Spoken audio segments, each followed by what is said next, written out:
Yo, so today I'm going through my week 2 battle against Gazmo for Sunnyshore League. But first off, quick flex, quick flex. We dropped a second. We're second here in the Ruins of Alfing. 5 tournaments played, 3-1, one finalist, 1 L. And as for the ladder, we are fifth on the random battles ladder. Soon, first place, soon. I'm going to have to upload that, so I have to start recording when I play now. But yeah, here's the team build against Gazmo. Going right into it. This is Gazmo. Here's the matchups first. So as you can, it's my team, and then him on the right. He has a weird team. He's got like, I don't know. It's like no dark resist, I guess, which is funny.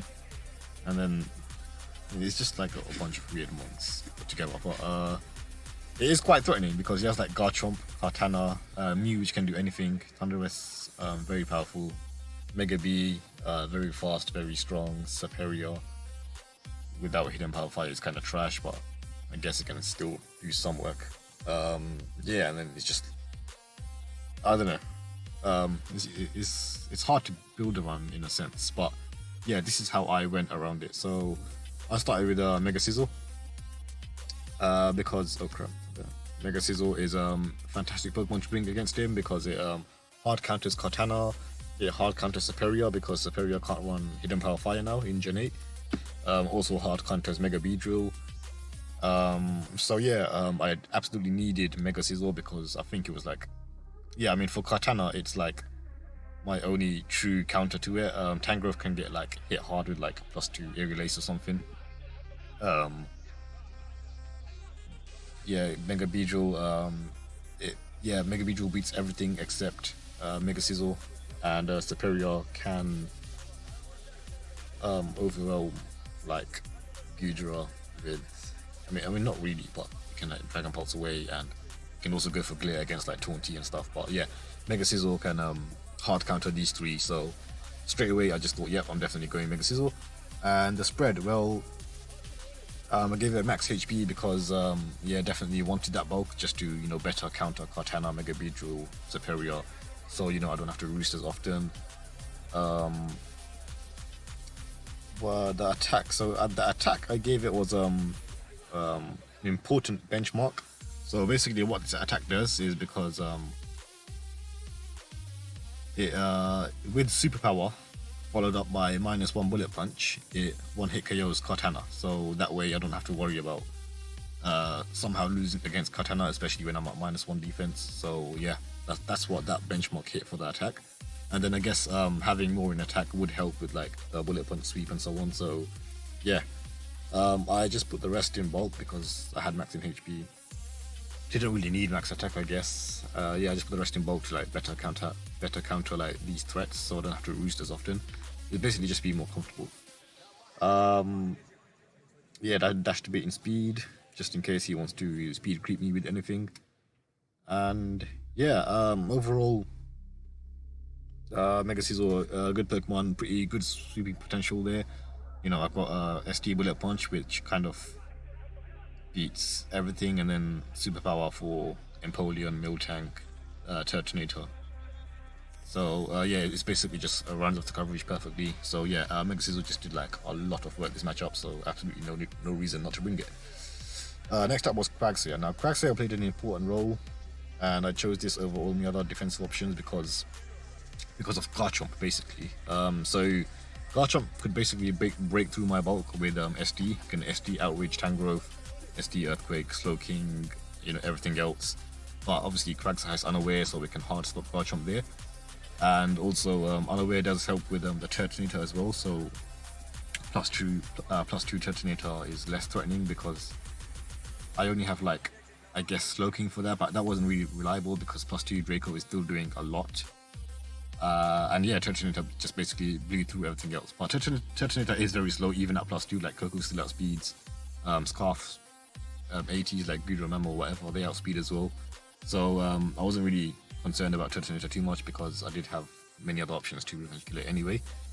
But yeah, Quagsire mainly is just there to counter Garchomp, help out against Turtonator, I didn't even have to worry about natural gift card jump because natural gift is not allowed. So yeah, I was like very reliable with Quagsire there. That's why I put a little extra speed F there just to help with Turtonator even better. Just to take that Draco just a bit better, just in case. And I left enough defense to still reliably take 2 outrages from Garchomp anyway. So yeah, EQ, yeah, Earthquake. Just basically stab. It hits everything. Hits Turtonator especially. And then I chose Ice Beam over Scald because Ice Beam rounded off the coverage better because Ice Beam could like hit Chomp a lot harder. Can also hit Thunderous 3 and also just like get Superior on the switch in a little harder as well.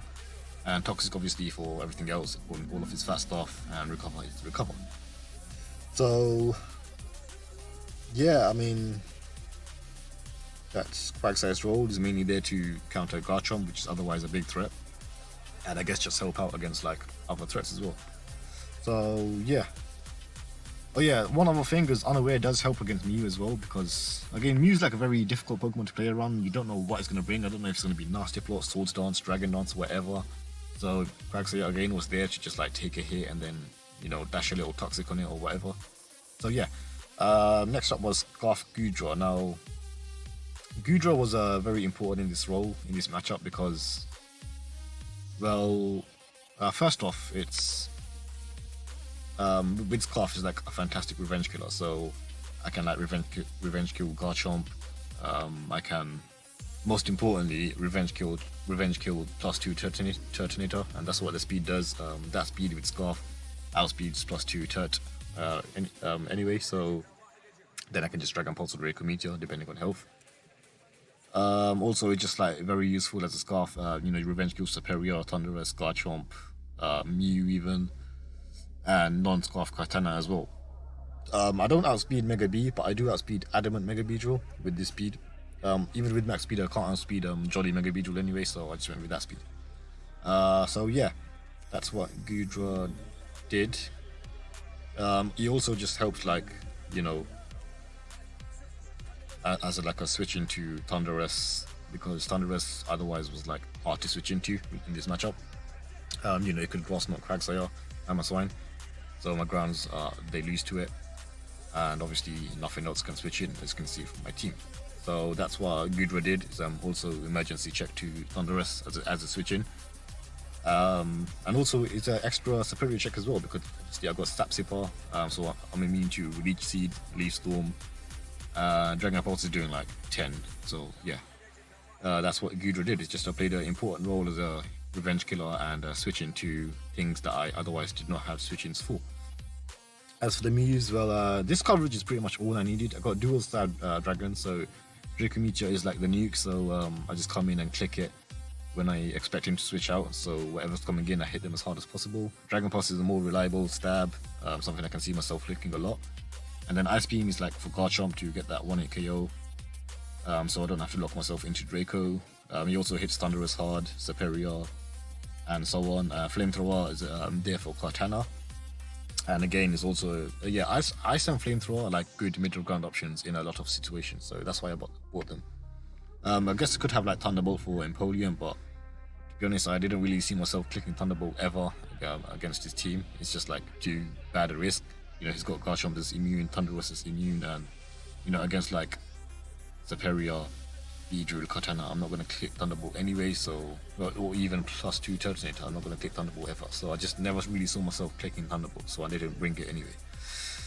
So yeah, that's what Goodra did.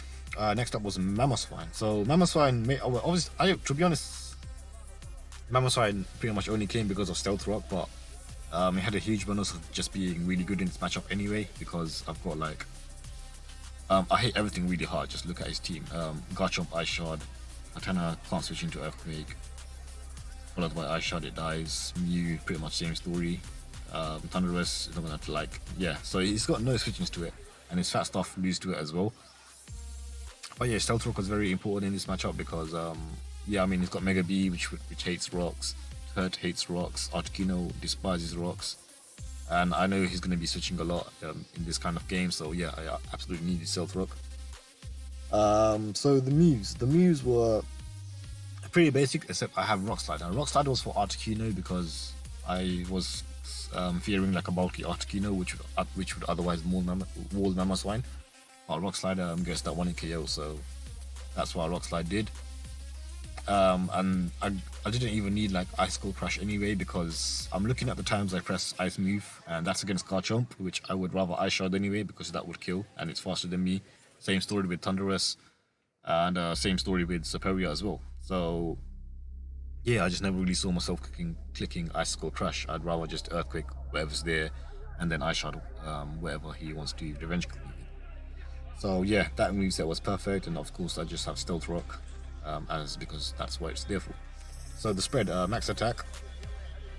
His team is weird, so regarding the speed benchmark, so I just went with enough to like reliably outspeed Articuno, so I can get a Rock Slide off and kill it before it can roost to anything. And also they still like outspeeds Empoleon, Turtonator, Dusclops, everything else.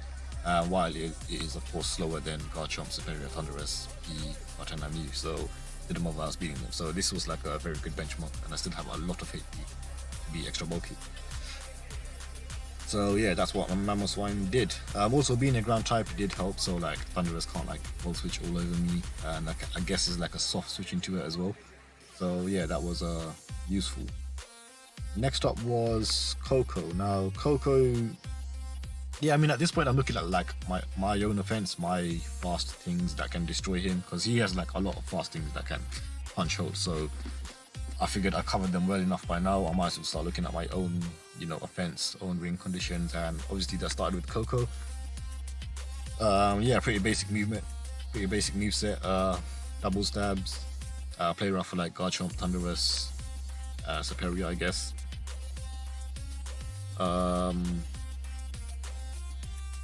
Yeah, close combat for as the coverage. It hits Kartana, I guess Empoleon, so I don't have to wild charge and lose a lot of HP from recoil. It also hits Miltank the hardest as well, and it hits Turtonator for like. Yeah, I mean, I'd rather go for close combat than play rough on Turtonator, even though play rough would hit harder because play rough can miss, and the power difference is not that big anyway. So yeah, close combat was like a perfect coverage to round off everything, and then U-turn is obviously just U-turn, get momentum and punish him on the switch, because I know he's going to be switching around Coco a lot. So yeah, as for the spread, now this was an interesting spread because I only outspeed Kartana, I don't outspeed Superior, I outspeed Modest Superior, which I expected, that's why I went for this spread. But yeah, one other reason I don't bother outspeeding Superior is because I have so many counters to it anyway. I have Sizzle, I have Goodra, and then I even have 20 with Regen, so I really wasn't scared of Superior at all. That's why I didn't even bother outspeeding it with my things. So yeah, that's why I just went adamant, and also that extra HP I thought would be useful because Wild Charge has recall, and I just wanted that little bit of extra HP. So yeah, that is Coco's role. It's just there as a cleaner. Doesn't really switch into anything, but yeah, it's just there as my win condition and clean up his team basically. Last was Taunty. Now Taunty was like a utility mon, because looking at my team, I didn't really see switching to his fat stuff like Dusclops, Miltank, Articuno and that, because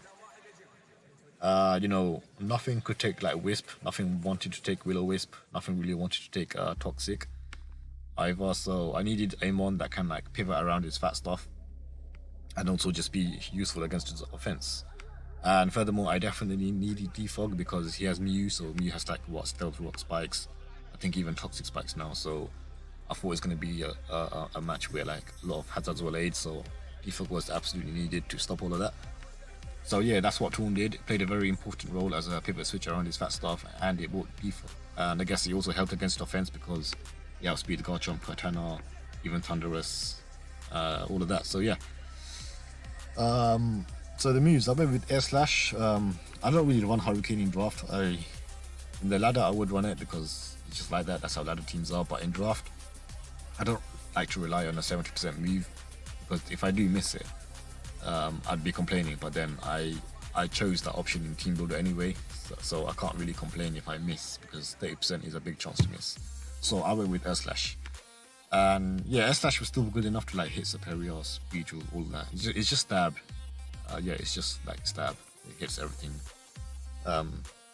Yeah. Knockoff, so I went with knockoff and toxic because this thing is going to be pivoting around fat stuff, so I figured knockoff and toxic are best for that. You know, I knock off Dusclops Eviolite, I knock off the lefties or even like Articuno's heavy duty beats, and then obviously toxic to put them on a timer and reduce their bulk. So yeah, that's what Torn did. Yeah, and also it was just useful. Same speed mark as Coco, outspeed Cartana, not gonna even bother with Cert because I have so many counters to that. And that should be it. Yeah, I mean overall, just looking at it, like I was happy with this build because I have like everything covered. You know, for Garchomp I've got Quagsire, Cortana I've got Sizzle, Tornadus, and Scarf Goodra even. So Cortana's not doing anything. Mew's tricky. You can't ever really truly counter that because it can run absolutely anything. But I figured with like Unaware, Quagsire, and a lot of Pokemon that are faster than it, I'll be fine against it anyway. Thundurus, I have like Goodra, and I have 2 grounds. But yeah, mainly Goodra, so I'll be fine against it anyway. And I have a lot of things that can revenge kill it as well, like Asha, Mamoswine, and Coco. Beedrill, Mega Sizzle, hard counters, not even worried. Superior, Sizzle, Goodra, Tornadus, Empoleon, I can switch around with like Goodra, I guess Mamoswine and Tornadus. Now Turtonator, I have Unaware Quagsire, I have Scarf Goodra, and I have Coco and Tornadus T, which should outspeed it at +2 if it's modest. But yeah, wasn't scared of Turton anyway. Miltank, I've got like many things. I've got Scizor to switch in. I've got Quagsire to switch in and Toxic. Dusclops was quite annoying, but I figured with Torn there, I can just switch into it endlessly. I can even go for the knockoff and knock off Eviolite. And Articuno, I of course had Sizzle. So yeah, Sizzle and Mamoswine with Thick Fat, so I can switch into that all day and probably even nab it with the Rock Slide, which you won't expect. So yeah, that was the team build. Confident going in, and here is the battle. So here's the battle. His team is, I guess most of it I expected, but not exactly the 6 I was expecting. But yeah, nonetheless, I'm not scared. This is like looking like a decent matchup. I should win anyway. So yeah, let's go right into it. I lead with Sizzle because Sizzle is like the best lead because it has like a no-lose situation against all. Out of all my Pokemon, Sizzle was the one that had like a no-lose situation because, you know, it's good against Cortana. But anything that threatened it, like Garchomp with Fire Fang, I have Quagsire for, so I don't lose momentum there. Thundurus, I've got Goodra. Turtonator, I've got Quagsire, Scarf Goodra, whatever. Dusclops, Wisp, but I can go to Torn on that. Don't mind the burn. So yeah, yeah, that's what I did. But he leads Mew, so it being Mew, I'm scared of like random Fire move or even Will-O-Wisp, so I have to switch out here and I go right into Torn because Torn was the only one that can take those. It can regen the Fire move with Regenerator, and it can take the Wisp because it doesn't care about losing its attack. So he reveals a U-turn, he just goes straight for the U-turn, so I'm thinking, okay, doesn't have Fire move, doesn't have Wisp, I guess. Then he goes right into Thundurus, so this is obviously bad for me, so I go right into my dedicated jet to this, which is Goodra. Yeah, best of 2 jet. Now I go for a clean Ice Beam because it hits this the hardest, and yeah, it's a good move to be locked into because it 2-hit KOs Cortana. Yeah, but I guess in hindsight, maybe Draco would have just been better. It hits whatever's coming in hardest, or even Dragon Pulse. But yeah, I don't know. I think Ice Beam at the time looked good. Maybe this was a misplay, I don't know. But the thing is, Draco can miss, so I think that's what I was thinking. Like, forget the miss. I just want to hit him hard now with the unexpected Scarf, because I know he doesn't expect Scarf. So I wanted to hit this as hard as possible because it was quite a threat. So that's what I do. He doesn't expect Scarfs, and he goes for the U-turn. So I get the Ice Beam off, do a nice little 76. He's now in Rock's range. He goes for U-turn and goes into Dusclops. So obviously locked into Ice Beam, I can't do anything against this. So I go right into Tornado's T, which doesn't care about Wisp or Nightshade or anything because it's got regen. Yeah, so here he reveals Toxic. So I think, okay. And I go right for the knockoff because I knock off this thing's Eviolite, and whatever's coming in, well, they won't like losing the item anyway. So knockoff being the spammable move that it is, I go right for it. And he goes to me, so I knock off the thing's lefties. That's good for me. And yeah, I switch out there because again, it's a Mew. I don't know what it's gonna do. Taunt is Toxic, and if he has some attack like, I don't know, Ice Beam or whatever, yeah. I just didn't want Taunt to die because Taunt was so important. So I switch out into Quagsire, figuring he won't have a grass move because he did reveal U-turn, so I'm thinking like U-turn, recover, maybe Toxic. But Quagsire wouldn't mind any of those, I guess. So I go to Quagsire. Now he U-turns out, right into Katana. I go for Toxic, wanting to get me on a timer. Don't mind the Toxic myself. I figured I have enough checks to jump anyway. And obviously this is bad for me, so I go right into my hard counter to this, which is Sizzle. And yeah, that is knockoff. Looks like Scarf because that is not banded damage. So I just superpower, but he goes into Dusclops. I go for superpower because Gazmo is a pretty wild player. I saw his week 1 battle and he just goes for like weird plays. Like sometimes he just stay in and do something, or sometimes he switch out and make a safe play. So I go straight for the superpower in case he goes for like SD and then Sacred Sword or something. So I just wanted to hit Katana right there. But yeah, he goes to Dusclops on the superpower, and obviously I switch out here because I don't want to take Wisp or anything. And here's where I misplayed. I don't know why I went into Mamoswine out of all things, because I had Torn right there, full health, already Toxic, so it can't take Wisp anyway, and then I can just go for that knockoff. But like an idiot, I went to Mamoswine for some reason. I was thinking maybe he doesn't have Wisp because he revealed Toxic, but no, he ended up being dual status. So that's why I went to Mamo, because I figured we don't really mind Toxic. But in hindsight, that was a dumb play. I should have seen that coming. But yeah, I wanted to get Rocks up, that's why I went Mamo, so I'll go for Rocks right now. And that should be helpful because now you can't switch as much. Now this is Garchomp. I figured, okay, Mamoswine is burned, it's kind of useless now. It's got the Rocks up, it's done its job, and it's burnt, so I might as well just start hitting the Garchomp. So that's what I do. I go for Ice Shard. Good to hit KOs, obviously. I am Adamant Life Orb. He goes for his Earthquake. I go for another Ice Shard to finish it off, but he makes the good play and goes to Mew. I've got Mamoswine now at 1%, so I can use that as a sack. Yeah, now on the Mew I go back to Torn because I can do anything against it. And then I go for the Toxic. Now the Mew is on a timer, so can't really wall things anymore, which is helpful. But it does go for the knockoff, which is bad for me because now I lost my boots. So I'm going to be taking Steel Talk damage. But yeah, I go for Air Slash. Now I could go for knockoff here, but the thing is, I am Toxic. The next one does 25%, so if he attacks me, Torn dies. And also I don't want to be at 12% because that would leave me very low. I'd be like very close off Rock's range anyway.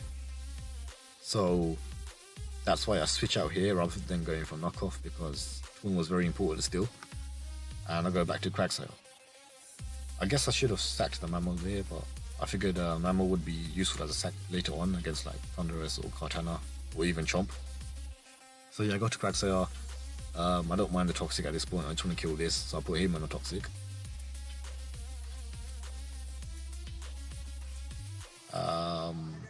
Now I go for the Earthquake, yeah. So I'm just trying to like 1v1 the Dusclops here. I go for Earthquake, but he goes right to Katana. I get some good damage on it. Now of course I switch out. Now I sack the Mammal here because Sizzle was at 74, After Rocks at 62. So I didn't want to risk him going for Sacred Sword and potentially 2-hit KOing if he did crit or something. So I sack Mammal. Now I can go to Goodra because he's locked into Leaf Blade, I believe. Was it Leaf Blade? Yeah, he went for Leaf Blade, so he's locked into Leaf Blade. And I of course have Sapsipar, so it's a free turn for Goodra. So I go for the Ice Beam. I don't go for Flamethrower because Chomp can come in on that. I give it a free turn. So yeah, that's why I went for Ice Beam, but I guess I should have went for Dragon Pulse. Again, another misplay, because if I went for Dragon Pulse I could have 2-hit KO'd the Dusclops there. But no. Yeah, I don't know. I made quite a few misplays in this battle. I wasn't. This was quite a bad battle for me. I can't lie. Can't lie. I made some dumb plays in hindsight. But yeah, I go to Crack Sayar because I don't want Goodra to get worn down. It's still very important with that scarf for Turtonator, among other things. So I go to Crack Sayar to just 1v1 this, and that's what happens. I go for Earthquake. I was expecting rest here, but he doesn't have it. He just doesn't go for the rest. So I thought, okay, cool. That's good for me. The Dusclops is dead, which is very helpful.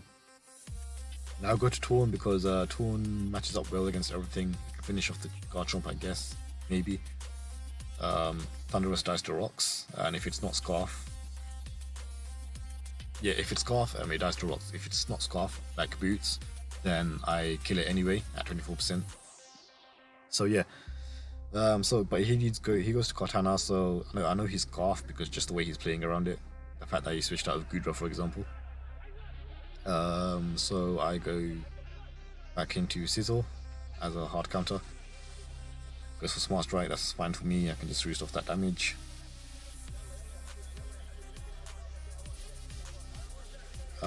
Yeah, so I go for the roost. What's this? Yeah, so he goes for Chomp.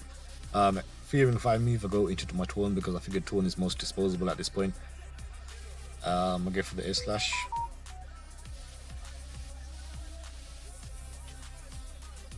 What message? But yeah, goes for Air Slash. Yeah, I go for Air Slash. He switches out Chomp, goes to Mew, sacks it off, I guess. Yeah, at this point, yeah, I know the Mew's moveset at this point is Knock Off U-Turn, Cell Top Roost. So I go to Scissor because that rules it for days. I don't have to fear Wisp or Fire Move or anything. Yeah, it goes back to Garchomp. I think I calced it, and Bullet Punch was a roll to kill. It was a roll to kill, so I didn't want to risk it because I absolutely need Scissor for Katana. Otherwise, Scarf Katana would win with Smart Strike. So again, I just sack off the Torn. Next time Chomp comes in, then it will be in Bullet Punch range, 100%. So that's fine. Now I go to my Scarf Goodra, and I just go for a Dragon Pulse because it should kill Katana at that range. And yeah, I finish off the Chomp. Oh yeah, then I switch out here because he is Scarf Katana. So I switch out my Goodra because I still need it for Turtonator and so on. Go back into my counter to this. Oh, also I left for Dragon Pulse there because that ensures Turtonator can't Shell Smash. But yeah, he goes Katana, Smart Strikes. I wall that for days. I just roost with Sizzle because it's the best way to make at this point. If it goes to Mew, it dies to Bullet Punch the next turn. And I need Sizzle healthy for Katana anyway. So yeah, I'm back in the range of countering Katana all day. Now he goes to Turtonator. Now here, obviously he can Shell Smash, but again that's why Goodra is so important because I'm Scarf and I outspeed that at +2. So I go into Coco because I need Sizzle alive. I can't let her take the Fire move if he decides to just go for Fire Blast. And also Coco at +2 should outspeed this anyway. So yeah, I go right into Coco. He does go for the Shell Smash. Because Sizzle was absolutely important. I absolutely need it for Katana, otherwise Katana would win. So yeah, I do outspeed the +2 Turtonator. So I think he was modest, which is helpful. But again, even if it wasn't, Scarf Goodra would kill with Dragon Pulse at that range regardless. So yeah, that's why it was a no-lose play for me to go Coco there. So that's what happens. I close combo, get 56% off, and yeah, he hits me with Fire Blast. Now we go to Goodra, it's Scarf, he outspeeds, Turtonator dies. Yeah, we are back to this routine. Scarf Katana, but I got a full health Scissor, so I counted that all day. And that is game over for him because now I can just go for my SDs. The Torn is gonna die, the Thunderous I mean. I'll just roost off the damage, make sure I get in a health range before going for SD. But yeah, that's what happens. I SD, I'm out of crit range. Now I just can win the battle. I roost off, and yeah, I just Bullet Punch away. Don't bother roosting here because the Thunderous will die anyway to rocks or Bullet Punch if it's not, if it boots. And yeah, it is boots. So yeah, we finish off with a Bullet Punch, and that is good game. So good game to Gazmo. That was week 2. We do end up 2-0. And yeah, the build definitely paid off. Kraft Goodra was very important. Scissor, of course, very important. Everything worked out, but I think I definitely could have made better plays. But yeah, GG to Gazmo. Definitely a team that kind of put me off guard quite a bit. But yeah, that is week 2. Peace out.